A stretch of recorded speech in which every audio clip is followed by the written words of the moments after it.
What do you plan to do with your life, young man? Of course, I had no idea, but I wasn't going to tell him that.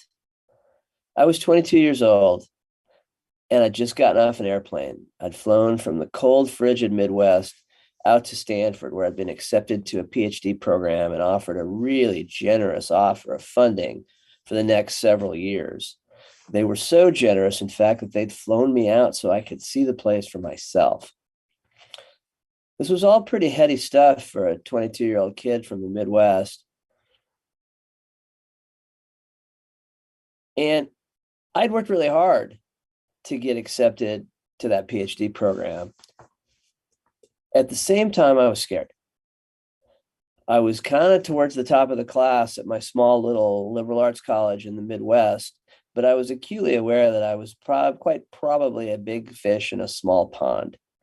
I was also quite knowledgeable about my own lack of brilliance. And although I'd never heard of the imposter syndrome, when I did find out about it, it's clear to me that in that moment I was deeply suffering from the imposter syndrome.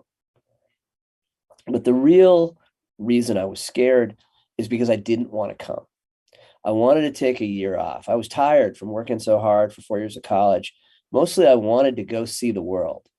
That's what I told everybody. I want to see the world. And that was code for have sex on a topless beach in a foreign country. I couldn't quite tell this gray haired gentleman sitting across from me, the department chair of the department that had accepted me to Stanford, that. I simply told him that if it was okay with them, I'd like to defer for a year. To which he said, absolutely not.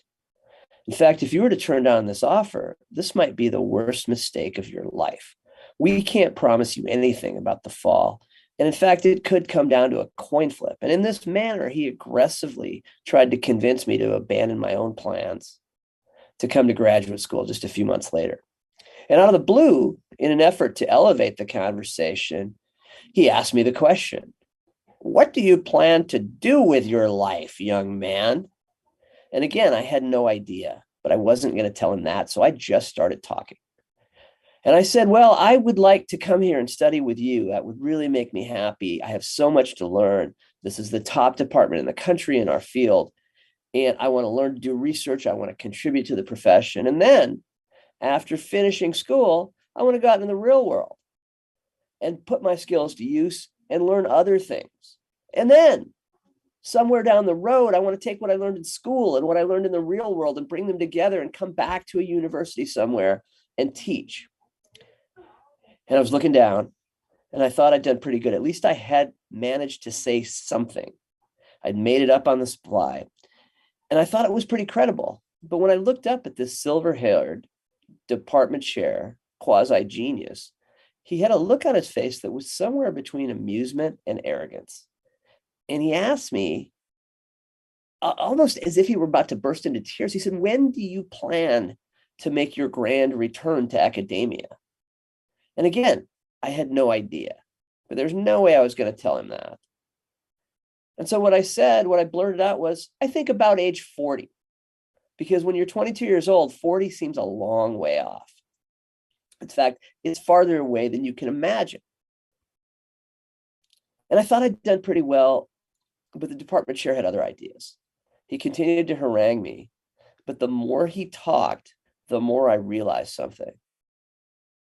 I was pretty resolved. In fact, I was getting more resolved on my plans by the minute.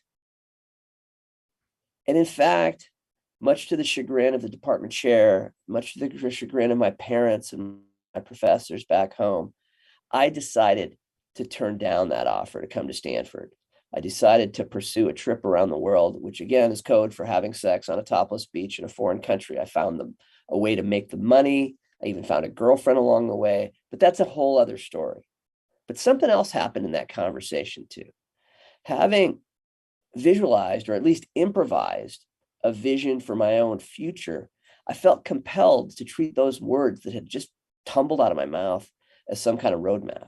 And so after I reapplied to Stanford and got accepted and came to graduate school, and after I finished my PhD, and after working in the tech world for more than a decade, I started teaching at San Francisco State University just a month before my 39th birthday, or a little more than a year ahead of schedule.